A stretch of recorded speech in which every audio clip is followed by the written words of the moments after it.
Greetings, everybody, and welcome to MegoMuseum's Mint Off Card.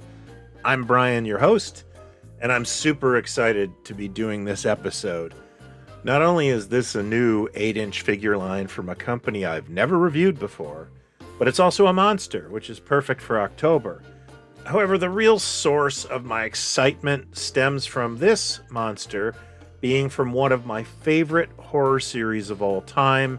That is the Blood Island films. For those not in the know, these were a series of movies produced by Hemisphere Pictures, all shot in the Philippines during the 1960s and early 1970s.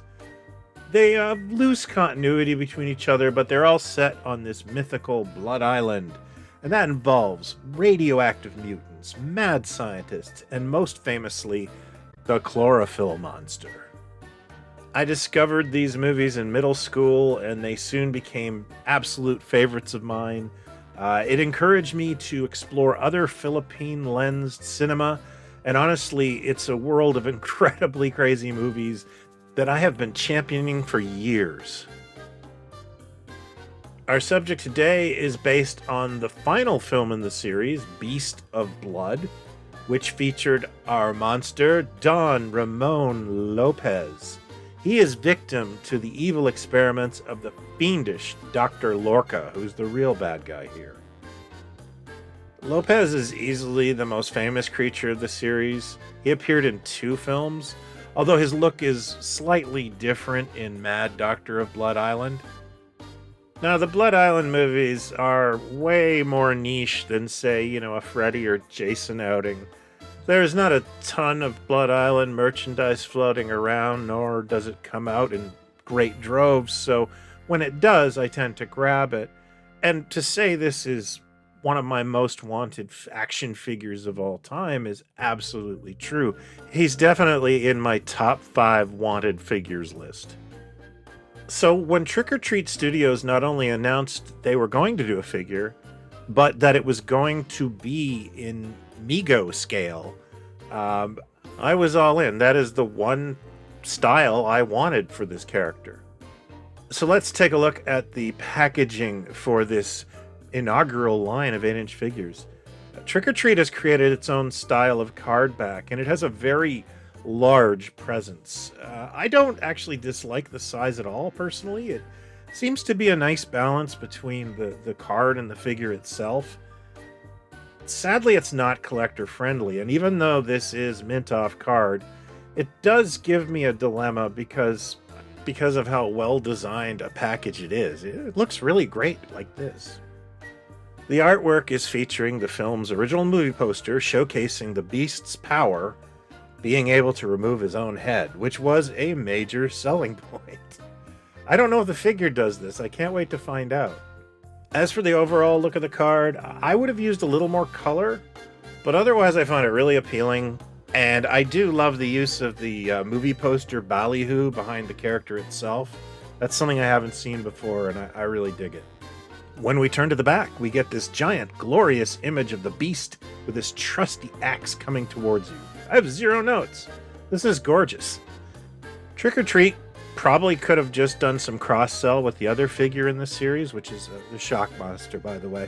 However, they decided to make it more of an immersive experience. This is all about the Beast of Blood, and I think it truly rocks. Now that we've had a good look at the package, I'm going to use my Mad Doctor scalpel to release the Beast and cue the silly montage music. Hang tight.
Before we get into my thoughts on the figure, I really owe you guys a responsibility to show you what the new body is like on this thing. I mean, this is an entirely new range of 8-inch action figures, and Mego collectors always want to see what's going on under the clothes, and it's completely innocent. So here we have him. He is essentially what I would think a 12-inch body shrunk down to 8-inch, which makes a lot of sense. And to be perfectly honest with you, my expectations for this were low, but I am happy to announce that there's a lot more articulation than I ever expected. The figure's style choice has eliminated things such as wrist articulation and foot articulation, and I do miss those. However, this is a really well-made bandless body. I certainly don't feel like it's going to break, and it is very easy to use. The knee joints are especially rigid. I like that very much. They've incorporated swivels in the arms and legs so you can pose the figures in different ways, and he does stand up very well. All in all, I think this is a quality figure body. As for the figure itself, I think it's a really nice sculpt, and the clothing is great, it fits, it looks good. My only quibble about this is, and I see where they're going with it, is they've, again, based everything on the poster. The character in the movie has a different color scheme. My friend Martin made this custom about 10 years ago, and it's brilliant. I'm not getting rid of it. And it's more true to the film color than the poster. Not only are the shirt and pants more accurate, but the figure itself is chlorophyll green like it is in the movie. Trick or Treat decided to make it more brown based on the poster, and they did the exact same thing when they released a Halloween mask a few years ago. As a design choice, I accept it. This figure, again, is based on the poster image, and for that, it 100% does its job. However, I hope it's successful enough that we can see one more in the lurid color scheme of the film itself. I want one that is just glowing green. The addition of the axe is very nice. The character does swing an axe at the beginning of the film. It's pretty much the only logical accessory he could come with. And now let's check and see if you can take his head off like in the poster. Nope, I'm okay with this. I picked this up via Amok Time Toys, and they really got it to me quickly. One thing I will say about this is it's a little higher priced than most 8-inch action figures are, ringing in at $39.95, which didn't stop me, but it did, however, stop me from buying the Shock Monster. However, in summation, I'd do it again. I like this figure, I love the subject matter, and I think they did a great job.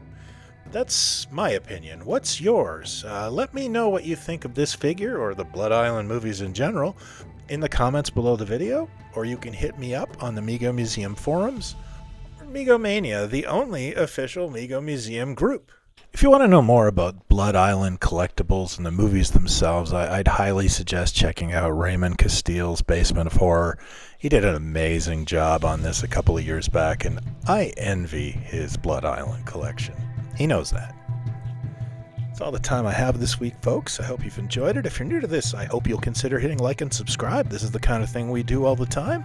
If not, thank you for watching to the end, and please consider liking and sharing. I'll be back in a couple of weeks with some new stuff. Until that time, be well and buy what you like. Cheers.